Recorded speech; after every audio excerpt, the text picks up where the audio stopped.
प्राचीन समय में एक छोटे से गांव में रामनंदन नाम का एक किसान रहता था। वह अत्यंत साधारण जीवन जीता था, परंतु पिछले कुछ वर्षों से उसका जीवन कठिनाइयों से भर गया था। खेतों में सूखा पड़ गया, आर्थिक संकट ने घेर लिया और परिवार के सदस्य भी बीमार रहने लगे। वह अपनी समस्याओं से घबरा गया और दुखों के अंत का उपाय खोजने के लिए गांव के साधु संतों और विद्वानों से मिलने लगा, लेकिन उसे शांति नहीं मिली। एक दिन थका हारा रामनंदन पास के जंगल में बैठा हुआ भगवान से प्रार्थना कर रहा था। तभी उसकी नजर एक सफेद गाय पर पड़ी, जो उसके पास आकर खड़ी हो गई। गाय की आंखों में ममता और करुणा का भाव था। ऐसा प्रतीत होता था मानो वह रामनंदन को सांत्वना देने आई हो। रामनंदन ने उसके सिर पर हाथ फेरा और उसे अनजानी शांति का अनुभव हुआ। तभी उसे एक वृद्ध साधु दिखाई दिए जो वहां से गुजर रहे थे। साधु ने मुस्कुराते हुए कहा, पुत्र, यह गाय माता है जो संसार के दुखों का हरण करती है। यदि तुम इसके सेवा भाव और प्रेम को अपने जीवन में अपनाओगे तो तुम्हारे सभी दुख समाप्त हो जाएंगे। रामनंदन ने जिज्ञासा से पूछा, गुरुदेव, कृपया मुझे विस्तार से समझाइए कि गाय माता के द्वारा दुखों का अंत कैसे हो सकता है। साधु ने कहा, गाय माता सिर्फ एक पशु नहीं, बल्कि वह देवी स्वरूपा है। उसके हर अंग में देवताओं का वास होता है।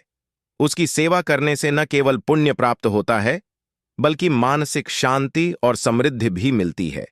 जो व्यक्ति गाय को प्रेम पूर्वक भोजन कराता है, उसे अपने पापों से मुक्ति मिलती है और उसके जीवन की कठिनाइयां दूर होती हैं। गाय की सेवा में ये प्रमुख बातें ध्यान रखो। एक दैनिक सेवा, सुबह शाम गाय को चारा और पानी देना। 2 प्रेम और करुणा, गाय को अपने परिवार का सदस्य समझना और उसकी देखभाल करना। 3 गौदान का महत्व, यदि संभव हो जरूरतमंदों को गाय का दान करना, यह सबसे बड़ा पुण्य माना गया है। 4 गाय के गोबर और गौमूत्र का उपयोग, यह शुद्धि और आरोग्य का प्रतीक है। घर में इसका उपयोग करने से नकारात्मक ऊर्जा समाप्त होती है। जो भी मनुष्य इन बातों का पालन करता है, उसके जीवन से कष्ट धीरे धीरे समाप्त हो जाते हैं। रामनंदन का जीवन परिवर्तन। रामनंदन ने साधु के उपदेशों को गंभीरता से लिया और घर लौटकर गाय पालने का निश्चय किया। उसने एक बूढ़ी गाय को अपनाया जिसकी कोई देखभाल नहीं कर रहा था। वह रोज सुबह शाम उसकी सेवा करने लगा। वह प्रेम पूर्वक उसे चारा खिलाता, उसके लिए पानी लाता और गोबर से अपने आंगन को लीपता। कुछ ही समय में रामनंदन के जीवन में सकारात्मक परिवर्तन आने लगे। उसकी फसलें अच्छी होने लगीं, परिवार के सदस्य स्वस्थ हो गए और आर्थिक स्थिति भी सुधरने लगी। उसने महसूस किया कि गाय माता की सेवा ने न केवल उसकी समस्याएं दूर कीं, बल्कि उसके मन में भी स्थायी शांति और संतोष का भाव जागृत कर दिया। कथा का संदेश, इस कथा से यह सीख मिलती है कि गाय माता केवल धार्मिक आस्था का प्रतीक नहीं, बल्कि प्रेम, करुणा और सेवा की मूर्तिमान प्रतीक हैं।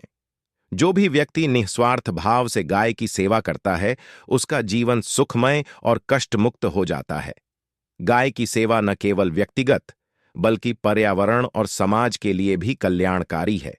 अतः यदि हम अपने जीवन से दुखों का अंत करना चाहते हैं, तो हमें गाय माता की सेवा और संरक्षण को अपनाना चाहिए। यह सेवा न केवल बाहरी संकटों को दूर करती है, बल्कि हमारे मन में आंतरिक शांति और संतोष का संचार भी करती है। वीडियो अच्छा लगा तो वीडियो को लाइक करके शेयर करें और ऐसे नॉलेजेबल वीडियो देखने के लिए हमारे चैनल को सब्सक्राइब करें। वीडियो देखने के लिए आपका धन्यवाद।